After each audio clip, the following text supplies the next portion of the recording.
Bonjour. Alors, pour répondre à cette question, qui comporte en fait à l'intérieur deux questions, on va la scinder dans la présentation. L'une des questions est comment trouver son emplacement. L'autre question est comment l'étudier. Donc, on sépare bien pour l'instant les deux sujets. Alors, comment trouver son emplacement? La réponse est en fait assez simple. Il s'agit d'emplacements commerciaux qui sont en centre-ville, qui sont en zone d'activité ou qui sont en centres commerciaux. Donc, la première réponse spontanée, c'est bien entendu d'aller voir les agents immobiliers, mais d'aller voir les agents immobiliers qui sont spécialisés dans l'immobilier dit commercial, dans le monde du retail, parce que c'est un métier qui est complètement différent de l'agent immobilier pour particulier. Donc, il faut d'abord s'assurer que l'agent immobilier auquel on fait appel est un professionnel du secteur. Et ensuite, il est bien entendu préférable de s'adresser à l'une des 2 ou 3 agences immobilières qui ont pignon sur rue dans la ville ou dans le quartier qui vous intéresse et dans lequel le candidat franchisé veut ouvrir son futur emplacement. Alors, bien entendu, rien ne pourra remplacer votre propre expérience de l'emplacement commercial, c'est-à-dire, en fait, un peu avant d'aller voir l'agent immobilier, il faut que vous ayez arpenté les rues de votre ville, il faut que vous ayez interrogé les commerçants sur le fonctionnement des rues, les emplacements qui ont tourné. Vous avez même des commerçants qui pourront d'ailleurs vous indiquer s'il y a des emplacements qui vont devenir disponibles, parce que bien entendu, l'agent immobilier, lui, est censé être au fait de la disponibilité des locaux, mais les commerçants parlent aussi beaucoup entre eux, ne serait-ce que parce qu'un commerçant essaye souvent de présenter son local à un autre commerçant déjà en place. Donc, il faut établir une liste de critères. D'ailleurs, certains de ces critères, on les reverra dans la deuxième partie de ma réponse, qui est la partie sur l'étude de marché. Mais il faut établir certains critères. Parmi eux, qui est le type d'emplacement qu'on recherche, c'est-à-dire est-ce que notre concept, est-ce que ce dont on a besoin nécessite d'un emplacement avec une visibilité importante?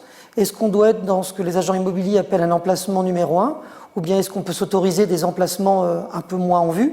Bien entendu, le corollaire de cette question, c'est-à-dire emplacement numéro 1 ou 1 bis ou 2 ou 3, c'est le coût de cet emplacement, c'est-à-dire quel est son budget, exactement comme quand on recherche un appartement à titre personnel. On est finalement dans une configuration qui est assez proche, c'est-à-dire celle d'identifier un emplacement qu'on va acquérir à un certain montant et dont on espère une certaine rentabilité, mais c'est même plus je parle même plus en termes de productivité. C'est-à-dire, on doit réaliser un certain niveau de chiffre d'affaires, on attend de cet emplacement un certain fonctionnement, c'est-à-dire que c'est un élément à part entière de la réussite de l'entreprise. Ce n'est pas le seul, puisque les produits vendus, les prix auxquels les prix seront vendus, et également le personnel, donc tous ces éléments du mix qui concourent au chiffre d'affaires, participeront du business futur. Mais l'emplacement est un outil commercial, et donc il faut l'envisager de cette façon, c'est-à-dire combien j'investis pour obtenir quelle forme de rendement, là je ne parle pas de rentabilité, mais quelle forme de rendement de mon emplacement.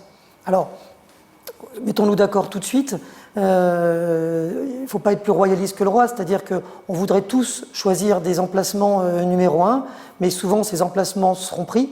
Donc on est très souvent dans les choix d'emplacements immobiliers, on est très souvent en train d'arbitrer entre ce que j'aurais voulu trouver et ce qui finalement est disponible dans le parc de locaux de la ville ou du quartier ou du tronçon de rue auquel je m'intéresse.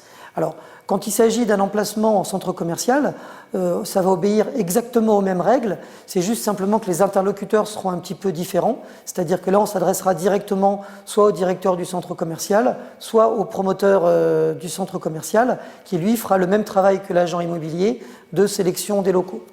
Là on peut distinguer aussi deux situations qu'on rencontre un peu moins en centre-ville, mais qu'on rencontre très couramment en centre commercial. La situation du centre commercial existant, et la situation du centre commercial en création. Alors c'est toujours un peu plus confortable quand on est dans le cas d'un emplacement existant avec un fonctionnement finalement assez mature, assez stable, mais dès qu'on est dans de l'emplacement nouveau ou en création, on va se retrouver avec on va dire des promesses, des engagements ou des possibilités que des confrères ou des concurrents ou des commerces contribuant au trafic s'installent à côté de notre futur emplacement Et là, on se retrouve un peu plus dans un pari d'avenir. Et on a souvent quelques déconvenus, même si on est dans les centres co les plus gros et les plus modernes et les plus récents.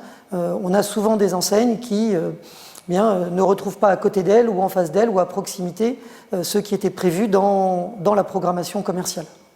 Donc là, on retombe dans cette question qui est de se demander, faut-il faire appel à un professionnel pour choisir son emplacement commercial ou faut-il le choisir soi-même? Alors c'est certain que si on le choisit soi-même, il y a une logique d'économie puisqu'on va être presque de direct en direct avec le propriétaire du local.